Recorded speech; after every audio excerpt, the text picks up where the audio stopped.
Hello friends, welcome to counting കാസിലേക്ക് എല്ലാവർക്കും സ്വാഗതം.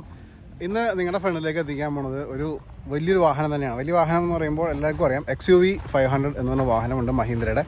അപ്പോൾ ആ വാഹനത്തിൻ്റെ W4 എന്ന് പറഞ്ഞ ആ ഒരു ഓപ്ഷനാണ് നിങ്ങളുടെ ഫ്രണ്ടിലേക്ക് എത്തിക്കാൻ പോകുന്നത്. ഇത് ഫുള്ള് ബ്ലാക്ക് കളറിൽ വന്നേക്കുന്ന വാഹനമാണ്. അത് മാത്രമല്ല, ഈ വാഹനത്തിൻ്റെ പ്രത്യേകത എന്ന് വെച്ചിട്ടുണ്ടെങ്കിൽ സിംഗിൾ ഓണർ വാഹനമാണ്. പിന്നെ ഒരു രീതിയിലുള്ള ചെറിയൊരു പണി പോലെ വാഹനത്തിനില്ല. അപ്പോൾ അത്രയ്ക്ക് ക്ലീൻ പീസായിട്ടുള്ള വാഹനമാണ് നിങ്ങളുടെ ഫ്രണ്ടിലേക്ക് എത്തിക്കാൻ പോകണം. ഇത് 72,000 കിലോമീറ്റർ മാത്രം ഓടിക്കണം. ഫുള്ള് കമ്പനി സർവീസും അതേപോലെ കാര്യങ്ങളൊക്കെ ചെയ്തേക്കുന്ന വാഹനം തന്നെയാണ്. പിന്നെ എല്ലാവരോടും പറയാനുള്ള കാര്യം, നമ്മളൊരു പുതിയ ചാനൽ സ്റ്റാർട്ട് ചെയ്തിട്ടുണ്ട്. മിസ്റ്ററി എന്നുണ്ടെങ്കിൽ നിഗൂഢമായിട്ടുള്ള കഥകളും കാര്യങ്ങളൊക്കെ ഉൾപ്പെടുത്തിയിട്ട് ഒരു ചെറിയ ചാനലാണ്. അത് ഇഷ്ടമുള്ളവർ മാത്രം ഈ ഡിസ്ക്രിപ്ഷനിൽ ലിങ്ക് ക്ലിക്ക് ചെയ്തിട്ട് സബ്സ്ക്രൈബ് ചെയ്തിട്ട് ബെല്ലൈക്കൺ ഹിറ്റ് ചെയ്തേക്കാം കേട്ടോ. അപ്പോൾ നമുക്കിനി ഈ ഒരു XUV 500 ഫുള്ള് കണ്ടുവരാം, ബാക്കി കാര്യങ്ങൾ സംസാരിക്കാം.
കാര്യങ്ങളൊക്കെ ഉണ്ട്, അത് വിശദമായിട്ട് ഞാൻ കാണിച്ചു തരാം. എവിടെയൊക്കെയാണ് ഇതിൻ്റെ ടച്ച് ആൻഡ് പോളിഷ് അല്ലെങ്കിൽ റിപ്പയർ കാര്യങ്ങളൊക്കെ വേണ്ടി വരുന്നത് എന്ന്. അപ്പോൾ നിങ്ങൾ വീഡിയോ സ്കിപ്പ് ചെയ്യാതെ കാണണം.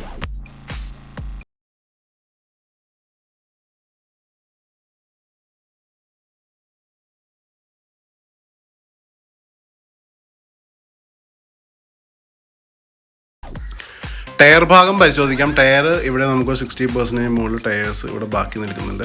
ഫ്രണ്ട് ഭാഗം നോക്കണമെങ്കിൽ നമുക്കിവിടെ ഫോഗ് ലാമ്പ് അങ്ങനത്തെ സംഭവങ്ങളൊന്നും ഇവിടെ വരുന്നില്ല.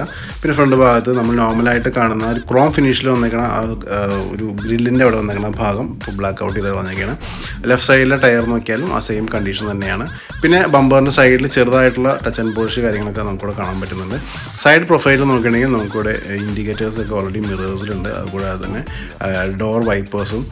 ഡോർ വൈസേഴ്സും അതുകൂടാതെ തന്നെ റിയർ ഭാഗത്ത് നോക്കുകയാണെങ്കിൽ ഇവിടെ നമുക്ക് കുറച്ച് അത്യാവശ്യം ടച്ച് ആൻഡ് പെയിൻറ്റ് കാര്യങ്ങളൊക്കെ ആവശ്യമായിട്ട് വരുന്നുണ്ട്. ഇവിടെ സ്ക്രാച്ചും കാര്യങ്ങളൊക്കെ നിങ്ങൾക്ക് കാണാം.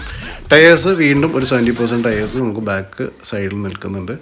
പിന്നെ എക്സ്ട്രീം ബാക്ക് സൈഡ് നോക്കുകയാണെങ്കിൽ ഇവിടെ റിയർ വൈപ്പേഴ്സ് ഉണ്ട്, ഡീഫോഗർ ഉണ്ട്, അതുകൂടാതെ സ്പോയിലേഴ്സ് കാര്യങ്ങളൊക്കെ നമുക്കിവിടെ കാണാം. XUV 500 ആ ലോഗോയും W4 ബാഡ്ജിങ് കാര്യങ്ങളൊക്കെ നമുക്കിവിടെ കാണാൻ പറ്റുന്നുണ്ട്. ഇനി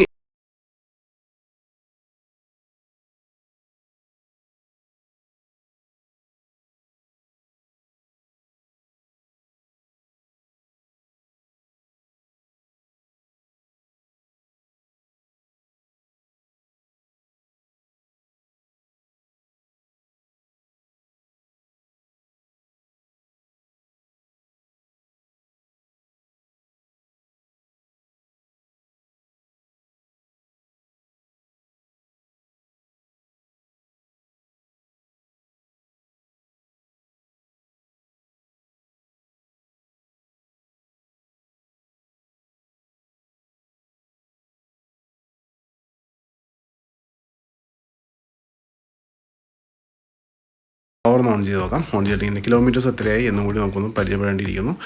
ഓക്കെ, ഇവിടെ നോക്കുമ്പോൾ 72,500 കിലോമീറ്റേഴ്സാണ് ഈ വാഹനം ഇപ്പോൾ നിലവിൽ കവർ ചെയ്തിരിക്കുന്നത്. ഇനി ഇതിൻ്റെ സീറ്റും കാര്യങ്ങളും അതുപോലെ റിയർ ഭാഗം കാര്യങ്ങളൊക്കെ നോക്കാം.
ആയിരുന്നു XUV 500ൻ്റെ വിശേഷങ്ങൾ. ഇനി നമുക്കിതിൻ്റെ വിലഭാഗം കാര്യങ്ങളൊക്കെ സംസാരിക്കാം. അപ്പോൾ നിങ്ങളിപ്പോൾ XUV 500ൻ്റെ ഫുള്ള് വ്യൂ ഇപ്പോൾ കണ്ടു കഴിഞ്ഞു. എങ്ങനെയുണ്ട് വണ്ടി? നല്ല ക്ലീൻ പീസ് വണ്ടിയല്ലേ? അപ്പോൾ ആ ഒരു വാഹനം ഇതിൻ്റെ റേറ്റ് ഞാൻ പറയാം. അതിനൊക്കെ മുന്നേ എനിക്കൊരു ഇൻസ്റ്റാ പേജും ഫേസ്ബുക്ക് പേജും ഉണ്ട്. രണ്ടിൻ്റെ ലിങ്ക് ഞാൻ ഡിസ്ക്രിപ്ഷനിൽ കൊടുത്തിട്ടുണ്ട്. ക്ലിക്ക് ചെയ്തിട്ട് ഫോളോ ചെയ്യുകയാണെങ്കിൽ വാഹന സംബന്ധമായിട്ടുള്ള എല്ലാ അപ്ഡേറ്റ്സും പിന്നെ എൻ്റെ പേഴ്സണൽ അപ്ഡേറ്റ്സും കാര്യങ്ങളൊക്കെ ഇൻസ്റ്റയിൽ കൂടി ഫേസ്ബുക്ക് പേജിൽ കൂടി നിങ്ങളുടെ ഫ്രണ്ടിലേക്ക് എത്തുന്നതാണ്. അപ്പോൾ ക്ലിക്ക് ചെയ്തിട്ട് ഫോളോ ചെയ്യാൻ ശ്രമിക്കുക എല്ലാവരും. പിന്നെ ഞാൻ നേരത്തെ പറഞ്ഞ പോലെ നമ്മളൊരു സെക്കൻഡ് ചാനലും കൂടി ഉണ്ട്, മിസ്റ്ററി കഥകളും അല്ലെങ്കിൽ നിഗൂഢമായിട്ടുള്ള കഥകളും കാര്യങ്ങളൊക്കെ ഇഷ്ടമുണ്ടെങ്കിൽ ആ ചാനലൊന്ന് ഫോളോ ചെയ്തേക്കാം. ലിങ്ക് ഡിസ്ക്രിപ്ഷനിലുണ്ട്. ഈ വാഹനത്തിൻ്റെ റേറ്റ് വരുന്നത് 7.5 ലക്ഷം രൂപയാണ്. 7.50 lakhs ആണ് ആസ്കിംഗ് പ്രൈസ്. നെഗോഷ്യബിൾ ആണ്. വീഡിയോ താഴെ നമ്പറിനകത്തേക്ക് വിളിച്ചിട്ട് കാര്യങ്ങളൊക്കെ ചോദിക്കാം. ലോണും കാര്യങ്ങളൊക്കെ വേണമെങ്കിൽ ലോൺ സംബന്ധമായിട്ടുള്ള കാര്യങ്ങളും നിങ്ങൾക്ക് ആ നമ്പറിനകത്തേക്ക് വിളിച്ച് ചോദിക്കാവുന്നതാണ്. പിന്നെ കേരളം മൊത്തം ഡെലിവറിയും കാര്യങ്ങളൊക്കെ ഉണ്ട്. അപ്പോൾ ഇത്രയൊക്കെയായിരുന്നു XUV 500ൻ്റെ വിശേഷങ്ങൾ. എത്രയും പെട്ടെന്ന് വേറെ കാറുകളുടെ വിശേഷങ്ങളായിട്ട് കാണാം. തരാം. 첫눈에 반한다는 이야기가 널